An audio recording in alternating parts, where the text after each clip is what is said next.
Good afternoon and welcome to the DFS Army YouTube channel. I am Razzle11 and you can find me on X at Razzle11Grinds.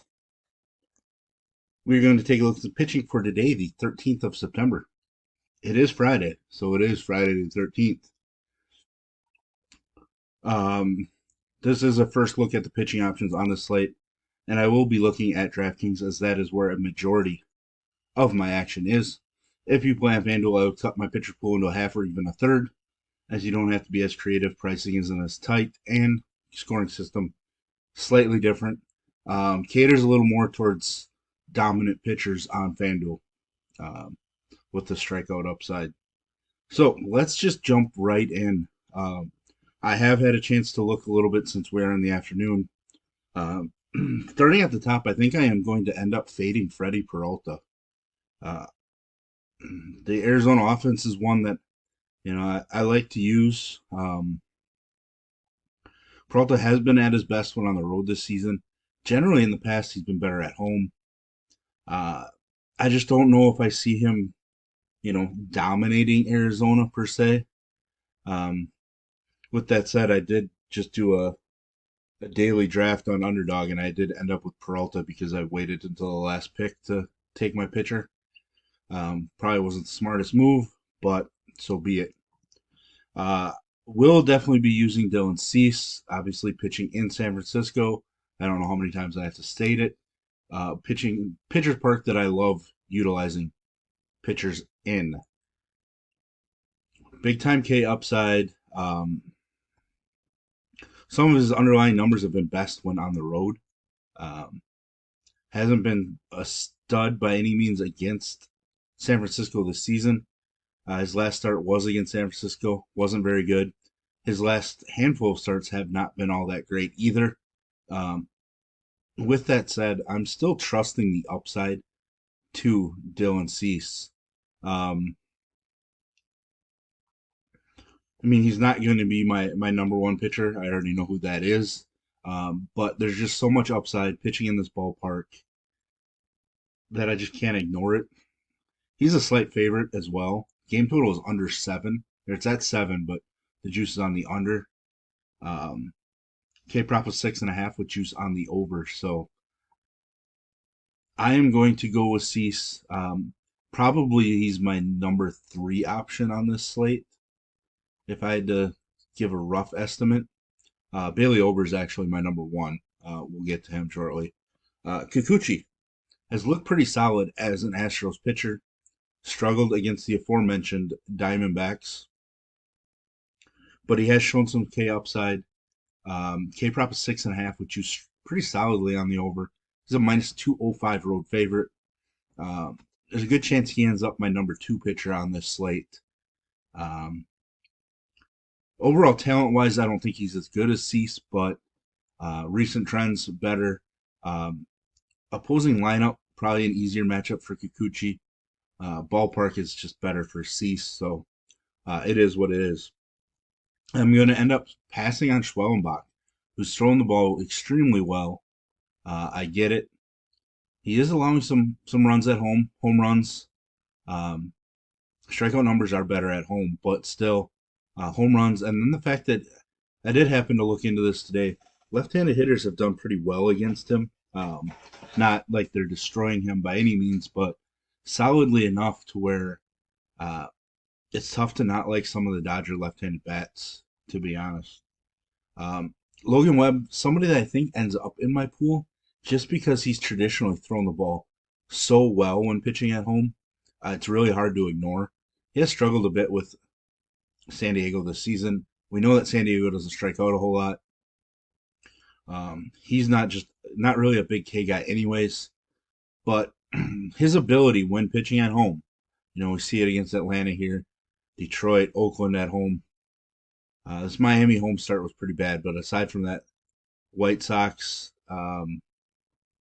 Atlanta, Detroit, Oakland, each of those, was that 4 starts at home. 4 of those last 5 have just been extremely strong.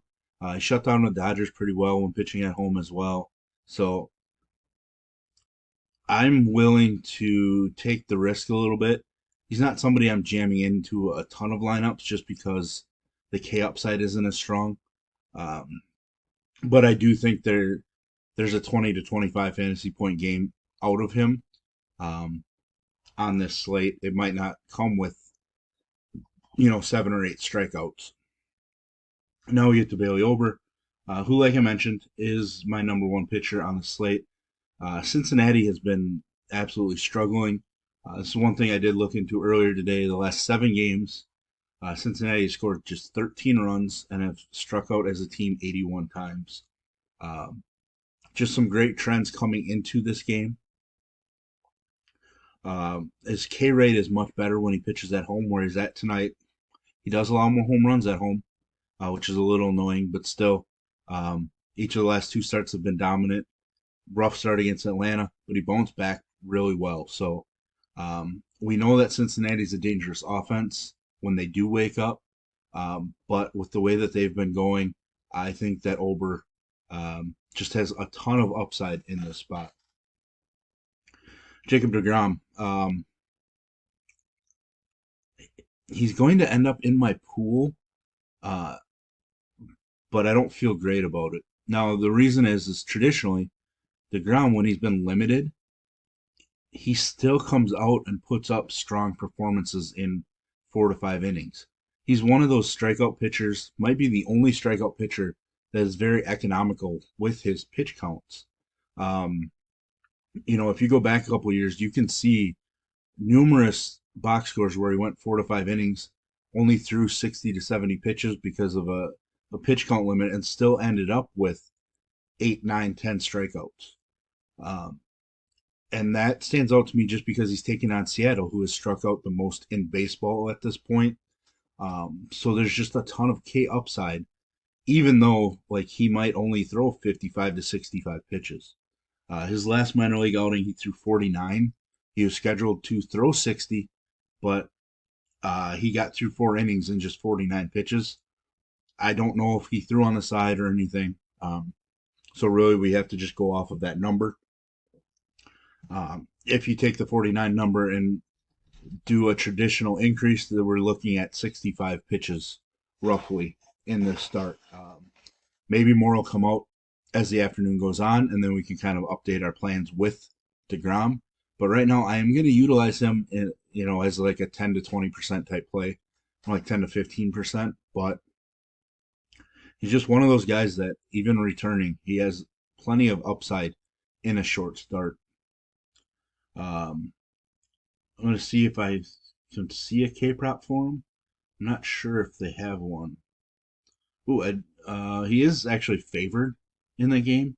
His K prop 6.5. Juice is on the under, but that's an extremely strong K prop for a guy making his return from Tommy John. Um, Definitely interesting. If he goes 4 innings and strikes out 7, um,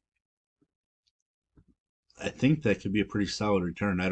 Can't do the math off the top of my head really quickly. Um, that's something like 20 and a half fantasy points or so, maybe a little more. Maybe there's a chance that he goes 5 and qualifies for the W. Not really sure, but uh, there is just enough upside with the ground. Bybee, obviously I picked on Tampa Bay. Gavin Williams was not very strong yesterday. It is what it is. His K rate's stronger at home, which is where he's at, but his overall numbers aren't as strong as they are when on the road. With that said, he's definitely going to be in my pool. K prop of 6.5 with juice on the over. I wasn't expecting that. I thought maybe a 5.5. He's a minus 180 home favorite. Game total of 7.5. So Bybee's going to be a fairly popular option on this slate, I do believe. I think Ober Bybee are probably going to be the most used pairing. Maybe slide in Kikuchi. Um, a combination of those three probably ends up the top owned combo on DK. Clark Schmidt made his return look pretty solid. K numbers weren't there. I didn't really get a chance to look into his rehab numbers. Um, and Boston is dangerous enough against right-handed pitching that I'm just not going to go with Clark Schmidt yet. I kind of want to see him do it a couple times. and kind of go from there. Tanner Houck gets K upside in this matchup, but um, had his last start skipped because he's been dealing with kind of a dead arm. Uh, hasn't been overly strong against the Yankees. A lot of walks, no real strikeouts. I just think it's a spot where we can just pass on him. Kevin Gausman is a guy that for 8K to have his access to his ceiling type performances, I just can't pass on. Even if he hasn't been the same guy this season, his last home start was absolutely filthy and dominating against the Angels. Uh, St. Louis, not really a big time K team, but he is a minus 130 favorite. Game total of just 7.5. And rocking a K prop that is not listed right now on DraftKings. So I just think he's perfectly fine. I like the price point for the perceived upside. Nobody I'm really considering in this range, to be honest. Crochet would have a great upside matchup if they would ever let him go more than 50 pitches now. Um, it is what it is. About the only other guy down here, to be honest, that I am considering at this point. I mean, I should consider Eduardo Rodriguez just because the Brewers have been pretty bad against left-handed pitching. I'm just not going to go there. I am considering Basso here. I don't even know how to pronounce his name, to be honest. Um, but he has a K prop of 4.5 with juice on the over. Uh, he is a minus 135 favorite in this game. He's coming off of a start against Detroit where he was extremely strong. If he would have picked up the win, he puts up over 27 fantasy points. That's something that stands out to me. So I'm intrigued by that performance. He just showed us that he can do it at the major league level, and we get him at min price, but we still have the number upside that we're looking for. I don't use him just because he's min price. I'm using him because he has the upside to the numbers we're looking for. The 25 plus fantasy points. Just showed it. Picks up a win here. He's at 27. So tonight, if he throws this well and ends up with 27 plus fantasy points, it's really, really, really hard to believe that he is not in every winning lineup in large field GPPs on DraftKings. About the only way that he wouldn't be is if multiple guys in this range here just go off with double-digit strikeout games and put up 35, 30 to 35. And if that's the case, that so be it. But those are guys that we're going to have anyways. So we're going to give ourselves a chance at taking down a GPP tonight. I have a feeling one's coming, to be honest.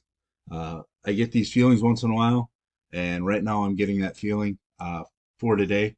So maybe we'll have something good to talk about tomorrow. But that's all I have for you today. If you enjoy what I bring to you, please hit the like button, hit the subscribe button, turn the notification bell on to get the alert anytime we drop videos here at DFS Army. If you want to join us and get access to our coaches, our tools, our sheets, Discord, etc., I will put links in the description below. You can use promo code RAZ, that's RAZ, for 10% off monthly. And as always, best of luck, everybody.